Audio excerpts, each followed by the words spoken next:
많은 분들이 또 주목하는 것은 한동훈 대표의 메시지가 매우 빨리 나왔다는 겁니다. 그 다행이었어요, 그게. 아. 그나마 다행이었던 게 이번에 움직이는 걸 보게 되면 한동훈 대표가 제일 기민하게 움직였고, 그다음에 예. 침착하게 했고, 그다음에 좀 명확한 태도를 취한 게 조국이고, 그다음에 이재명이 오히려 조금 티미하게 했어요, 약간. 이렇게 이재명답지 않게 이런 기회 굉장히 잘 낚아채는 사람이거든요. 근데 한동훈 대표가 딱 올린 거잖아요. 페이스북에 딱 올려가지고 이것은 위헌적이다.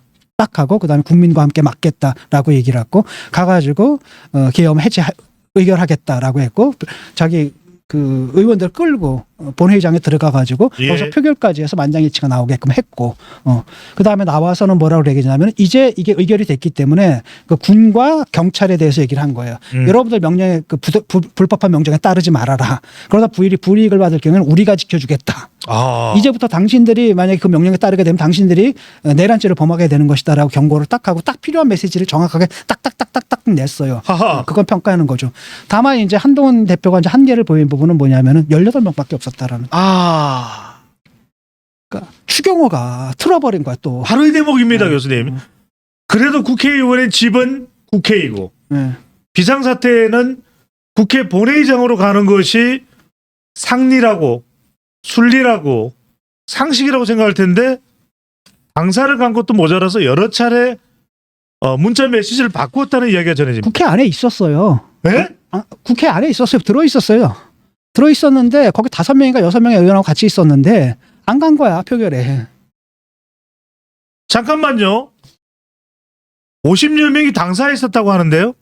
50명은 당사에 있었고 그다음에 추경호 원내대표는 내가 알고 있기로는 국회 안쪽 있죠. 국회 안에 뭐 예결위원회인가 어딘가에 5명 6명인가가 있었는데 그다음에 나중에 왜 표결에 참여 안 했느냐. 그러니까 계속 한동훈 대표가 들어와서 표결하라고 했는데 안 왔다라는 거 아니에요. 그러니까 안 오는 대신에 뭘 했냐면 사람을 보내가지고 자기네 그 몇 명 왔는지 세더래요. 이렇게. 그러니까 여기서 재버린 겁니다. 이때는. 이건 딱 보면 너무나 명확하거든요. 이건 여당의 문제도 아니고 야당의 문제도 아니고 진보의 문제도 아니고 보수의 문제도 아니고 우리가 모두가 공유하는 민주주의라는 규리잖아요. 게임 규칙에 관한 거거든요. 이걸 지키는데 아직까지 머리를 굴리면서 결단을 못 내린 거예요. 예. 어정쩡하는 가운데 또 당사로 모이라고 또 잘못된 메시지를 내려가지고 표결에 참여 못하게 만든 거거든요, 결국. 그러니까 여기 이제 의도성이 있다라는 얘기까지 나오는 겁니다. 결국은 표결에 참여 못하게 해서 표결에 참여를 막음으로써 의결 정족수가 안 되게끔 하려고 했던 게 아니냐라는 지금 비판을 좀 받고 있죠. 예. 내가 보기엔 다분히 그래요. 다분히 그렇습니다. 미국 백악관은 한국이 이렇게 안정적일 수 있는 것은 대한민국은 디마크러시, 민주주의다. 이제는 군사계엄 당시에 1979년 상황이 벌어질 수가 없는 나라다. 라는 설명을 했습니다. 교수님, 이 부분에서 저는 참 궁금해지는 것이 이건 어떻게 하는지 또 이제 전해진 일부 보도입니다. 한덕수 국무총리가 말리고 또 말렸다. 이런 얘기가 나오는데 국무위원 전원이 지금 사의를 표명을 했습니다. 이거 어떻게 받아들여야 됩니까? 당연하죠. 당에서도 당장 물러나라고 했건 의결을 했잖아요. 심의에 참여했잖아요. 반대를 했죠. 반대를 했다 하더라도 그건 뭐 그런 차원의 문제가 아니거든요. 예. 국회에 관한 문제입니다. 라고 했을 때 그 누구 하나라도 나 그렇다면 나 장관 못하겠습니다라고 던졌어야지 그 자리에서. 나 총리 못하겠습니다라고 던져야죠 그때. 이 사태가 벌어지면 어차피 그 장관직 유지할 수 있습니까? 못하잖아요. 근데 그 와중에서도 그 입을 딱 다물고 있었던 거예요. 그러면 안 되죠. 딱 던지고 나와서 얘기를 해야 돼. 지금 국무회에서 이상한 얘기를 하더라 대통령이. 그래서 난 더 이상 못하겠습니다라고 딱 던지고 알렸어야지. 그럼 이런 사태가 안 벌어질 수 있었잖아요. 예. 그런데 그냥 방관한 거잖아요. 반대만 하고 방관한 거잖아요. 그래서 국무위원으로서의 임무를 하지 못했다라는 생각이 들고 당연히 물러나야 되고 당에서도 이제 세 가지를 요구를 하지 않았습니까? 예. 세 가지 요구하는데 탈당. 대통령의 탈당과 두 번째 국무위원 사퇴, 그다음에 책임자 추궁이잖아요. 적어도 그러니까 국무위원의 전원 사퇴, 그다음에 전원 사표 받는 거하고 그다음에 책임자 추궁 여기에 대해서는 지금 친윤친한 사이에 뭐 이견이 없는 것 같아요. 예. 남은 건 이제 탈당 문제인데 이거 가지고 또 오늘 9시부터 또 그 논의를 계속한다 그러거든요. 의원총회에서요. 네. 이거 해야 됩니다. 대통령과 같이 끌려가면 안 됩니다. 지금 수렁으로 가고 있거든요. 당 전체를 글로 가게 되면은 당 전체가 다 망해버리는 겁니다. 이거는. 자, 지금 정말 대한민국 국민들 전부가 대혼란 상태입니다. 교수님, 이 상황에서 김용현 국방장관은 왜 그랬느냐, 왜 계엄을 건의했냐 했더니 대통령의 계엄 선포에 내용이 다 담겨 있다, 이렇게 얘기를 하고 있고, 박완수 육군 참모총장은 별로 하고 싶지 않은데 계엄 사령관을 떠맡아서 뒤통수 맞았다고 봐야 되는 겁니까? 어떻게 되는 그런 것 같아요. 그러니까 이분은 이제 충암권 라인이 아니고, 예. 그러니까 이번에도 뭐냐면은 육사 출신이거든요. 근데 지금 보통은 이제 통례상 합참의장을 시키는 게 통례라고 하더라고요. 예. 그래서 합참의장을 건너뛰고 육군 참모총장한테 시킨 거지 않습니까? 그랬는데 합참의장 같은 경우에 이분이 공사 출신이에요. 해군 아닙니까? 해군 예, 출신이 해군, 육군 출신이 아닙니다. 예. 그렇기 때문에 이분은 그러니까 아시잖아요. 해사 공사가 어떤 데인지. 이게 해사 공사는 약간 테크노크라트에 가깝거든요. 예. 그러니까 약간 육군이 옛날부터 육사 출신들이 정치군들이 좀 많았어요. 그 50 때부터 하여튼. 라고 하니까 이제 아무래도 만약에 참모총장한테 괜히 딱 하면 그쪽에서 또 안 하겠다고 칠 수 그렇죠. 있겠다 싶으니까 아. 그래도 안전하게 시킨 것 같은데, 얘기 들어보니까 이분 같은 경우는 그냥 국방부 장관이 시키니까 어쩔 수 없이 한 거다 뭐 이런 식으로 예. 얘기가 되는데, 그럼에도 불구하고 안 한다 그랬어야지 그거는. 어? 별 4개쯤 달았으면 판단력이 있잖아. 예. 나를 끌고 가라. 지금 북한이 안 쳐들어왔는데요. 네, 우리 군이 나설 때가 아닌 것 같습니다라고 얘기하고, 우리 못하겠다, 나는 못하겠다라고 얘기를 했어야 된다는 거예요. 그러니까 아마 이 부분에 대해서도 이제 이 부분 책임이 물어질 겁니다. 법적 책임을 물을 수는 없을지언정, 예. 그러니까 윤리적 책임. 그러니까 이번에 이제 군인의 명예에 큰 상처가 간 거죠. 별까지 달았을 때는 굉장히 군인으로서 자긍심 같은 게 있었을 텐데, 군 생활의 마지막을 갖다 이렇게 완전히 더럽혀버린 거잖아요. 그래서 뭐 어떻게 했습니까? 자기 선택인 걸. 교수님, 이 박완수 육군 참모총장에 대해서 주목하는 건 물론 박 계엄사령관의 아이디어는 아니라고 봅니다만, 계엄령 포고문에 난데없이 전공의들이 48시간에 돌아오래, 이건 뭡니까? 그거 대통령이 넣은 거죠. 그것도 자기들은 기득권 세력의 반발이다 이렇게 본 것 같고, 그러니까 쉽게 말하면 이런 거야. 내가 뭐 여러 가지 개혁을 하려고 했는데 예. 안 된다는 걸 야당에 반대하고, 그다음 의료계도 반대하고, 이러니까 내가 한꺼번에 딱 국민들 저분 믿으시죠. 한번 내가 확 해가지고 처리하고 빨리 정상화시키겠습니다. 이거거든, 이런 마인드거든요. 그러니까 이것도 집어넣은 거죠. 황당하지, 그러니까. 그러면은 이게 뭐냐면은, 예. 만약에 그때 이제 계엄사령부가 차려져가지고 포고문이만 나왔단 말이죠. 그때 그거 안 하면 체포돼요. 복귀 안 하고. 군인들한테 체포되거든요. 이러니까 전공의들이 볼 때 얼마나 황당하겠습니까? 예. 이게 뭐야? 당연히 반발할 수밖에 없는 거고, 이렇게 되면 의료격도 물 건너가는 겁니다. 아직까지도 지금 국민들의 55% 정도가 의사들의 수를 늘려야 된다 동의하고 있는데, 예. 이렇게 되면은 이것마저도 흔들려 버리는 거예요. 하하. 그러니까 모든 거에 자책거리예요, 자책걸. 예. 그러니까 이건 내가 볼 때는 자폭 테러야, 대국민 자폭 테러. 교수님, 궁금한 게 있습니다. 교수님 설명대로라면 지난 2일부터 군은 준비하고 있었다. 또 포고문까지도 내용은 나왔는데, 전반적인 이 진행 과정이나 내용을 들여다보면 허술하기 짝이 없습니다. 허술하게 짝이 없는 겁니다. 왜 그러니까 이런 겁니까? 김용현이라는 사람의 거기서 능력도 볼 수가 있는 거죠. 그럼 자기가 할 수 있다라고 하니까, 할 수 있다고 믿었으니까 한 거 아니겠습니까? 예. 근데 실제로 보세요. 아무 준비도 되어 있지 않았잖아요. 아무 준비도 안 되어 있고, 만약에 군사작전이 이렇게 있으면 어떻게 될 뻔했겠어요, 우리나라가. 그러니까 이런 사람이 군인을 하고 있었다는 게 한심한 거예요. 이런 사람한테 군대를 맡기면 군사작전을 했으면 뭡니까? 다 패배하는 거잖아요. 사병도 다 죽고. 그러니까 이런 수준이라는 거예요. 그러니까 완전히 여기에 그냥 사로잡혀 있는 정치군이었던 거죠. 내가 이번 봤거든요.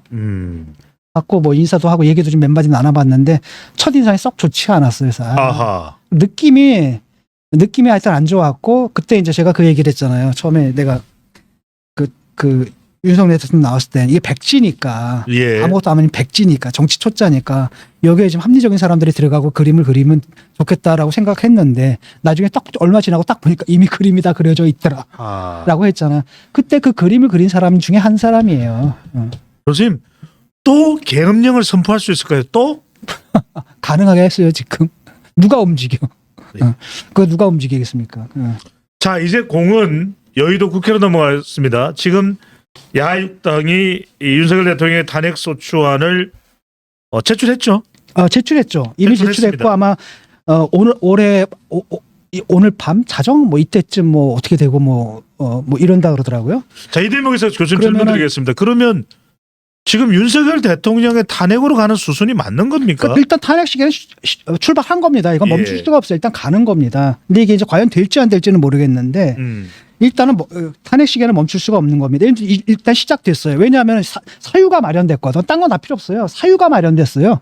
사유가 있다고 한다면은 그 탄핵에 동참할 수 있는 국민들의 수가 늘어난다는 거거든요. 이제까지 뭐 조국이 탄핵하자고 외치고 민주당 일부 의원들이 탄핵하자고 외쳐도 국민들이 콧방귀도 안 꼈던 건 뭐냐? 예. 사유가 없잖아였잖아요. 아하. 근데 그 사유를 봤거든. 어제 라이브로 지켜봤단 말이에요. 생중계로 사유가 생겨버렸거든요. 이건 그럼 자동적으로 출발이 돼버린 겁니다. 예. 그러니까 민주당 그리고 야당에서는 국힘 빼고는 모두가 다 좀 찬성하고 있거든요. 예컨대 개혁신당 정도가 다른 야당들과는 색깔을 좀 달리하는데 개혁신당이 오히려 더 적극적이에요. 오히려 더 적극적이거든요. 예. 그래서 완전 탄핵으로 가자라고 얘기를 하고 있고 국민의힘 내에서도 지금 안철수 의원 같은 사람은 그냥 개인적인 의견이지만 탄핵 가야 된다고 얘기를 하고 있단 말이에요. 하하. 이런 상황 속에서 탄핵 절차는 이미 시작된 겁니다. 그래서 6일이나 7일날 이제 표결하는 건데 문제는 뭐냐면 이제 국힘의 입장이죠. 그러니까요. 국힘의 입장이고 더 정확하게 말하면 한동훈의 입장이에요. 그러니까요. 한동훈의 입장이고 왜냐하면은 의결을 하게 되면 그 안철수 의원이 뭔가 잘못 알았는데 보통 탄핵하고 대통령 탄핵은 다르거든요. 보통 사람들은 과반수면 돼요. 150명이면 맞습니다. 되는데 대통령 탄핵은 3분의 2거든요. 200명이 있어야 되는 거예요. 근데 200명을 넘기려면은 8명이 더 필요한 거잖아요. 예. 최소한 8명이 좀 필요한 건데 그중에서 안철수 예. 됐어. 근데 7명이 남았거든요. 그런데 그 키를 누가 쥐고 있냐면 거기서 탄핵에 찬성할 수 있는 성향을 가진 사람들이 이번에 봤던 계엄회의에 동참했던 18명이에요. 그렇습니다. 18명 중에서 만약에 절반이 참여한다. 라고 한다면 되지. 그런데 교수님 참여하는 순간 당은 거의 이제 두동강이 날 텐데. 그렇죠. 바로 그것 때문이거든요. 그렇기 예. 때문에 지금 한동훈의 입장이 이제 시험대에 드는 겁니다. 시험대에 드는 거예요.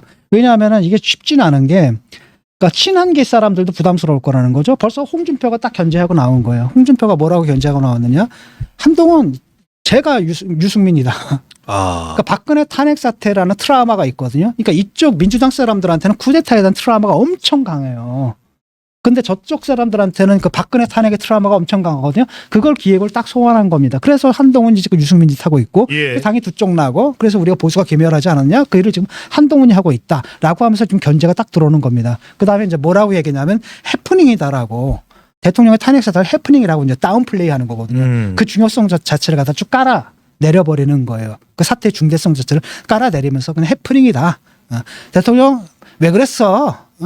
그 다음에 뭐라냐? 잘 수습해 보셔. 뭐 이렇게 얘기해요. 예. 마치 별일 아닌 것처럼 이렇게 아. 얘기를 하는 거예요. 이래 놓고서 너희들 탄핵하면 안 된다. 탄핵하면 바로 이거 밀어버릴 거야.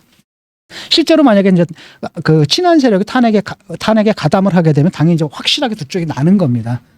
두 쪽이 나는 거거든요. 근데 그럴 경우에는 친한 의원들한테도 좋을 게 하나도 없거든. 예. 좋을 게 하나도 없거든. 그래서 교수님 제일 궁금한 거는 한동훈 대표가 어떻게 할까요? 또 어떻게 해야만 할까요?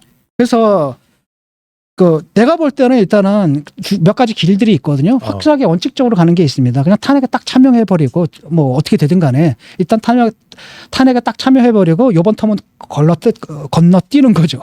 2027년 대선은 그렇죠. 노리지 않고 네. 2032년을 대비한다. 지금 딱 보게 되면은 지금 국힘 상황을 봐요. 저거 가지고는 절대 다시 집권 못 하거든요. 재집권 못 하고 영원히 집권 못 해요. 저런 상태, 이 상태.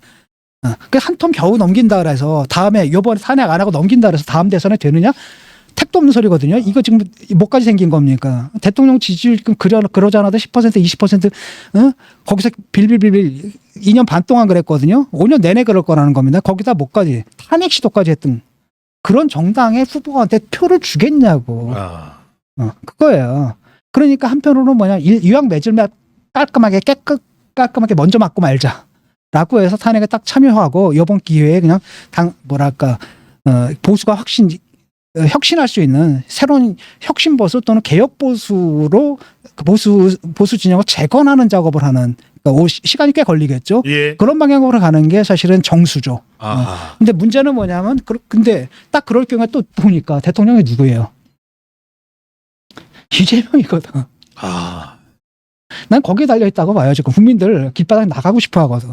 엄청 나가고 싶은데 나가가지고 하면은 또 이재명이야?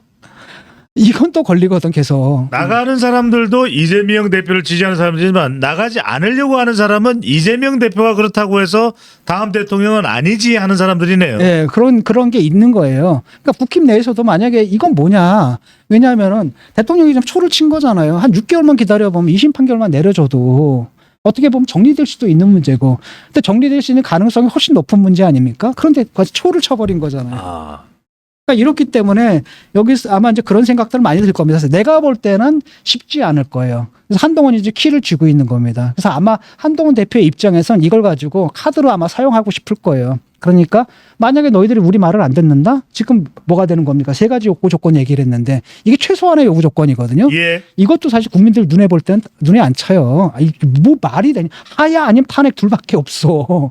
하야 아니면 탄핵 둘밖에 없어. 이건데 여기다 한다는 게 기껏 탈당해라. 아, 이 정도 요구도 지금 못 받아주는 게 저 사람들이에요 지금. 예.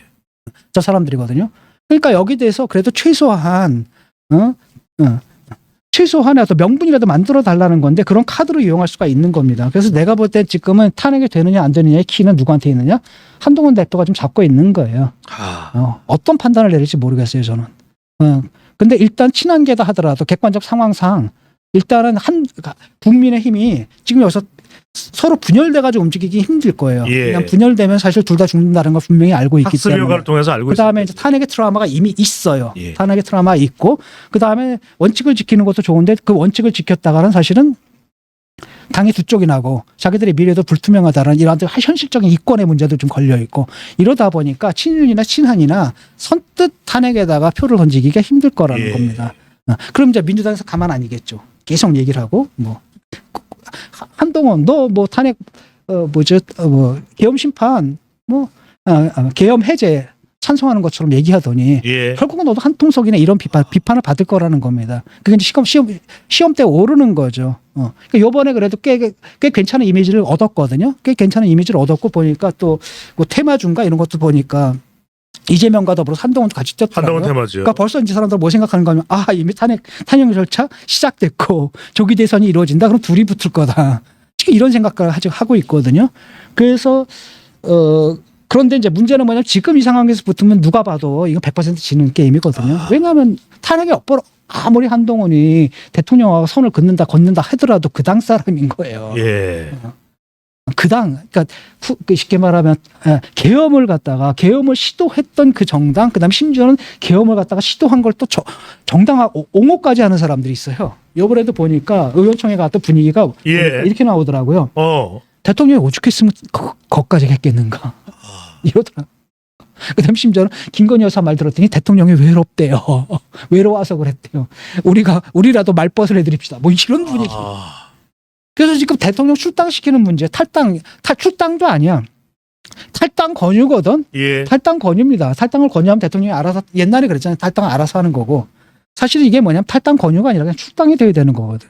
출당을 해도 시원찮은데 탈당 권유를 해버리는 건데 이거 가지고도 7대3이라는 거 아니에요. 반대가 7이고 권유하자가 3이고 이게 이런 사람들이라는 거예요. 이런 사람들이니까 내가 볼 때는 이게 아마 현실화되기는 쉽지 않을 겁니다. 그게 탄핵을 얻을 수 없을 거. 왜냐하면 게다가 요번에 넘어가잖아요. 이건 인용됩니다. 중대한 사태. 이건 내가 볼 때 나는 그냥 100%라고 봐요. 100% 예. 인용이 됩니다. 이번 사안을 볼 때 헌법재판소로 왔을 때 매우 위험할 수도 있다.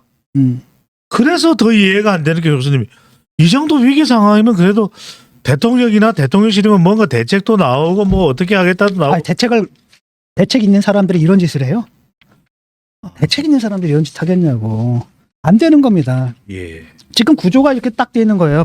아무도 모르잖아요. 대통령실도 못 말려요. 내각도 못 말려요. 당도 몰라요. 그냥 따로 움직이는 거거든요. 따로 움직이고 있는데 거기서 이 사람들 모아가지고 무슨 대책이 나올 수 있겠어요 지금.